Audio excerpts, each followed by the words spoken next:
Quando alguém comete um crime, a polícia pode persegui-lo ou os detetives podem iniciar uma investigação sobre ele. Uma vez que evidências suficientes tenham sido reunidas, ou melhor ainda, se a pessoa for pega em flagrante ou capturada por câmeras, inevitavelmente as algemas são colocadas e a pessoa é presa. Quando a polícia prende alguém, eles leem os direitos dessa pessoa, que dizem algo como: você tem o direito de permanecer em silêncio. Qualquer coisa que você diga pode e será usada contra você no tribunal. Não é interessante que qualquer coisa que você diga voluntariamente pode ser usada contra você? Qualquer coisa que você revele de bom grado pode ser usada contra você. Não foi isso que aconteceu com José? No Antigo Testamento, José foi escolhido por Deus e ele contou voluntariamente aos seus irmãos o que Deus lhe havia revelado. E o que aconteceu? Eles usaram isso contra ele. E se eu lhe dissesse que há segredos que os escolhidos nunca deveriam revelar? Sim, até mesmo os filhos de Deus devem manter certas coisas em segredo. O silêncio torna você menos previsível e, portanto, menos vulnerável. Eu diria que o silêncio pode ser uma forma de proteger seu coração e seus planos, pois nem todos que sorriem têm boas intenções. Nem todos que aplaudem estão realmente felizes por você, e nem todos que ouvem têm intenções puras. Alguns estão escutando apenas para usar suas palavras contra você. Então, como filho de Deus, vamos conversar sobre algumas das coisas que você nunca deveria revelar. A primeira coisa que você nunca deve revelar rapidamente são suas primeiras vitórias e avanços. A menos que o Espírito Santo o prepare para falar e testemunhar, tenha muito cuidado com quem você compartilha seus primeiros sucessos. Quando Deus concede favor a você em um determinado campo, seja nos negócios ou na carreira, não se apresse em anunciar. Quando Deus te promove, expande seu território ou eleva você, evite correr para divulgar isso, especialmente na era das mídias sociais. O Salmo 23, versículo 5 diz: Tu preparas uma mesa perante mim, na presença dos meus inimigos. Unges a minha cabeça com óleo, o meu cálice transborda. A Bíblia nunca instrui a anunciar as bênçãos que Deus lhe concedeu. É Deus quem prepara uma mesa para você na presença de seus inimigos. Quando o rei Saul foi ungido e teve seus primeiros avanços, o profeta Samuel lhe disse em 1 Samuel, capítulo 10, quando estes sinais se cumprirem, faça o que a sua mão encontrar para fazer, pois Deus está com você. Ele não o incentivou a divulgar nada publicamente, era um segredo sagrado. Portanto, se você experimentar uma mudança repentina ou um movimento de Deus que o eleve, não seja rápido em se gabar e revelar isso a todos desnecessariamente. Satanás coloca pessoas em sua vida com o objetivo de tramar sua queda. Então tenha cuidado com o que você revela e para quem revela. Em segundo lugar, o que Deus revelou a você ou colocou em seu coração deve ser tratado com cautela. Por exemplo, isso pode ser um desejo de fazer uma viagem missionária e você começa a fazer planos, ou talvez sonhe em ser a pessoa da sua família a abrir e administrar um negócio. Aprenda esta lição. Seja muito cuidadoso ao revelar seus planos e sonhos futuros. Satanás usa pessoas e demônios para seus propósitos. Não só você deve ser cauteloso, mas também deve orar sobre em quem confiar. Não dê à pessoa errada munição para sabotar você. Provérbios, capítulo 29, versículo 11, diz que um tolo desabafa todos os seus sentimentos, mas um homem sábio os segura de volta. Devemos prestar atenção à sabedoria neste provérbio. Você pode estar feliz e animado com o que Deus colocou em seu coração, mas lembre-se do aviso. Um tolo desabafa todos os seus sentimentos, mas um homem sábio os segura de volta. Os planos e sonhos que você tem são como bebês, precisando de proteção e cuidado durante seus primeiros e frágeis estágios. Compartilhá-los prematuramente pode expô-lo a mal-entendidos, ceticismo e ataques na hora errada. Em vez de buscar validação pública, comprometa suas visões silenciosamente à oração. Deus pode fazer com que você compartilhe algumas partes com confidentes de confiança que orarão com você. Aprenda a administrar as revelações com sabedoria. Há um certo nível de segurança no silêncio. Em terceiro lugar, uma das coisas mais importantes que você deve ter muito cuidado ao revelar são seus assuntos familiares. Todos enfrentamos disputas conjugais, preocupações com a saúde, pressões financeiras, conflitos relacionais com crianças ou outras questões delicadas.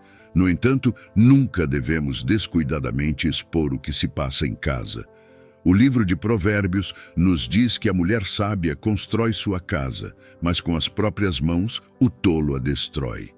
No livro de Efésios, os maridos são instruídos a amar suas esposas, como Cristo amou a igreja e se entregou por ela. Tanto o homem quanto a mulher da casa têm um papel a desempenhar, e esse papel é estar unidos. É o desígnio de Deus que o marido seja uma cobertura na casa, amando desinteressadamente, e a palavra de Deus chama a mulher sábia a construir sua casa e não destruí-la. Tudo isso pode ser parcialmente alcançado, mantendo os assuntos de família privados. Nem tudo o que acontece entre você e seu cônjuge deve ser público. Mesmo que vocês tenham desentendimentos, é sempre melhor resolver isso dentro de casa primeiro. Você não deve se tornar um espetáculo público para os outros. Encorajo você a encontrar conselheiros de Deus confiáveis, pessoas que tenham integridade e que possam, em oração, ajudá-lo e encorajá-lo. Não torne sua família vulnerável ao expor suas imperfeições diante de uma audiência que pode julgar.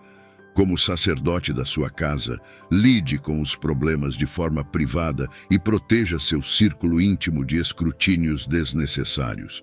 Assuntos familiares exigem sabedoria e privacidade. Não caia na armadilha do inimigo de desenvolver ressentimento ou amargura contra seus entes queridos. Evite calúnias que envenenem a forma como os outros percebem sua família. Qualquer disfunção é uma oportunidade para estender mais graça e perdão. Deus deseja curar e restaurar relacionamentos, mas isso deve ocorrer em um contexto de amor e discrição, sem expor dramas. Aprenda a ter contenção em vez de lançar pedras através de compartilhamentos impulsivos que nunca podem ser totalmente retirados. A quarta e última coisa que você nunca deve revelar são seus encontros espirituais íntimos com Deus. Isso pode incluir sonhos e visões que Deus lhe dá. A menos que o Espírito Santo o inspire a compartilhar um testemunho para encorajar outros, muitos momentos profundos com Ele são destinados apenas para você. Não transforme rapidamente eventos espirituais sagrados em uma conversa casual.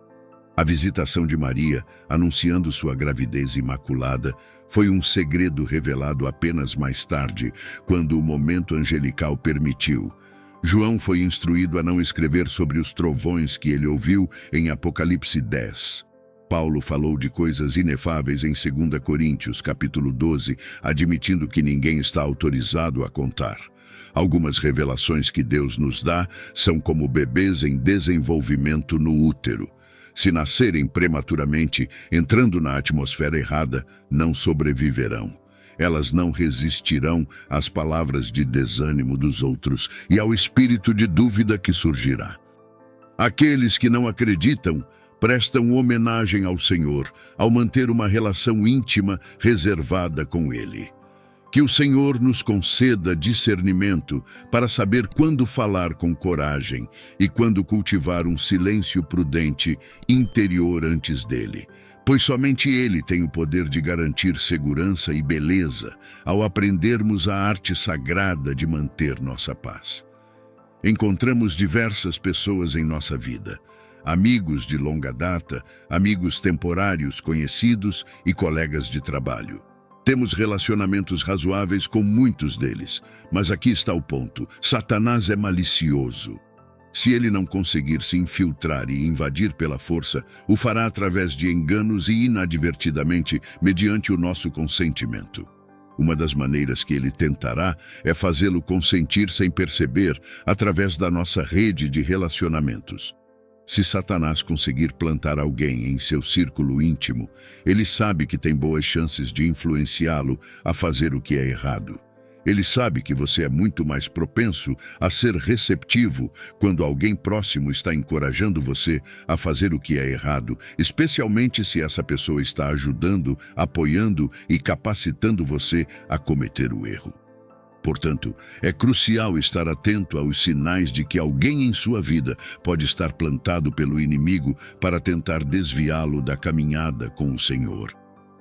O primeiro indício que você deve observar é provavelmente o mais evidente. É aquela pessoa que encoraja você a prejudicar seu inimigo. Sempre haverá alguém que planta pessoas ou uma pessoa que incentiva e motiva você. Esse é o tipo de pessoa que te estimula a ir a lugares onde você sabe que não deveria estar indo. Essa é a pessoa que diz: não há problema em se divertir um pouco de vez em quando. Eles vão dizer para você parar de ser tão tenso, de ser um fanático religioso, que uma bebida não vai fazer de você um pecador. Essa pessoa representa um perigo, sendo uma ameaça para a sua salvação.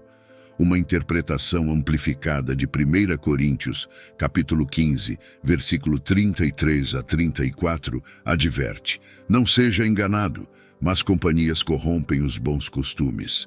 Mantenha-se sóbrio, seja sensato, acorde da sua estupidez espiritual enquanto ainda há tempo e pare de pecar. Pois alguns de vocês não têm conhecimento de Deus e são vergonhosamente ignorantes sobre Ele, ignorando suas verdades. É vergonhoso ver como a má companhia corrompe a boa moral. Eles encorajam você a fazer o que é errado, a pecar e tentam comprometer sua integridade. São o tipo de pessoa que dirá coisas como: é tudo bem de vez em quando, mas esteja avisado, essa é a má companhia que corrompe. Eles influenciam e tentam levar você ao pecado. Como filhos de Deus, quando identificamos essas pessoas em nossas vidas, precisamos nos separar delas. Agora, o segundo sinal de que alguém em sua vida foi plantado por Satanás é que eles tentam controlar e manipular seu pensamento. O Deus Todo-Poderoso, em sua sabedoria, majestade e glória, não controla você. Ele não força você a fazer qualquer coisa. O Espírito Santo pode convencê-lo com convicção no coração, mas manipulação é algo completamente diferente. Quando alguém tenta controlar você, essa pessoa está sendo usada por Satanás. Deus lhe deu livre arbítrio, deu a você a capacidade e o direito de fazer escolhas. Sempre que alguém tenta tirar isso de você, sempre que alguém tenta impor sua vontade sobre você, está sendo usado pelo espírito de controle do inimigo. Se você observar toda a Bíblia, verá que qualquer pessoa que teve esse espírito de controle foi usada por Satanás. Jezabel exibiu esse espírito controlador. Nabucodonosor também tinha esse espírito tão forte que ele construiu uma estátua de ouro de si mesmo e exigiu que todos se curvassem e a adorassem. Quando os 3 jovens hebreus, Sadraque, Mesaque e Abednego, recusaram, ele os lançou numa fornalha, demonstrando um espírito perverso e controlador. Se você identificar esse espírito em alguém dentro do seu círculo íntimo, encorajo você a se separar dessa pessoa para proteger a si mesmo. O terceiro sinal de que alguém está sendo usado por Satanás como facilitador é o que eu chamaria de habilitador. Essa pessoa não só encoraja você a pecar, mas também manipula você para pecar, fornecendo os meios para isso. O facilitador é alguém que proporciona ao viciado dinheiro para sustentar seu hábito. Eles convidam um homem casado para eventos com mulheres solteiras e o ajudam a mentir para sua esposa, dizendo que estará fora da cidade a trabalho por alguns dias. Se você é propenso à cobiça, o facilitador tornará isso possível para você, facilitando a realização desse desejo. Eles fornecem os recursos e tudo o que é necessário para você fazer o que não deveria e estar onde não deveria estar. O facilitador é uma pessoa perigosa porque torna possível para você pecar. Jesus deu um aviso muito sério para aqueles que permitem que outros cometam pecados. Aqui está o que Marcos, capítulo 9, versículo 42 diz: Quem fizer tropeçar um destes pequeninos que creem em mim, melhor lhe fora que lhe atassem ao pescoço uma grande pedra de moinho e o lançassem no mar, do que fazer tropeçar um destes pequeninos. Essas palavras são bastante severas para ilustrar a gravidade da punição que seguirá aqueles que levarem outros ao pecado. Então tenha cuidado e avalie seu círculo íntimo. Existe alguém que permite que você peque? Porque se houver, essa não é a pessoa com quem você deveria estar. Agora, o último tipo de pessoa que você precisa evitar é o desencorajador. O desencorajador é aquele que te afasta de Deus, que faz você questionar a Deus. Talvez não necessariamente te capacite a pecar ou te encoraje a pecar, mas eis o que eles fazem. Eles te dissuadem de participar daquele estudo bíblico na quarta-feira, te dissuadem de participar daquela reunião de oração.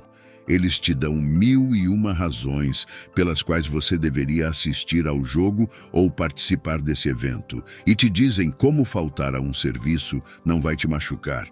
Este é o tipo de má companhia que você não quer por perto. O desencorajador questionará seu pastor, apresentando o caso de como a igreja está mais interessada no lucro. Eles vão destacar como as pessoas da igreja tratam você de forma negativa, percebendo apenas o lado ruim. Esteja atento e tenha cuidado com esse tipo de pessoa. Eles nunca vão te contar que não existe uma igreja perfeita. Se você continuar faltando e negligenciando sua vida de oração, eles não vão te dizer que você não vai progredir como cristão e ficará espiritualmente enfraquecido. No geral, eu oro para que você esteja vigilante contra pessoas que encorajam e capacitam você a pecar. Mantenha-se afastado desses tipos de pessoas, pois más companhias corrompem os bons hábitos. Ore para que Deus exponha cada indivíduo que foi plantado pelo inimigo em sua vida. Especialmente ore para que Deus o conduza a pessoas fortes na fé, para que possam se fortalecer mutuamente e se encorajar nas coisas do Senhor. A Bíblia oferece muitas orientações sobre os tipos de pessoas que devemos evitar, e antes de prosseguir, é importante parar um momento para responder à pergunta: Deus aprova todos que estão no meu círculo de influência? O Salmo 1, versículo 1, nos dá uma imagem clara ao falar dos tipos de pessoas que deveriam estar em nossas vidas, pois diz que é bem-aventurado o homem que não anda segundo o conselho dos ímpios, não fica no caminho dos pecadores e não se assenta na cadeira dos escarnecedores.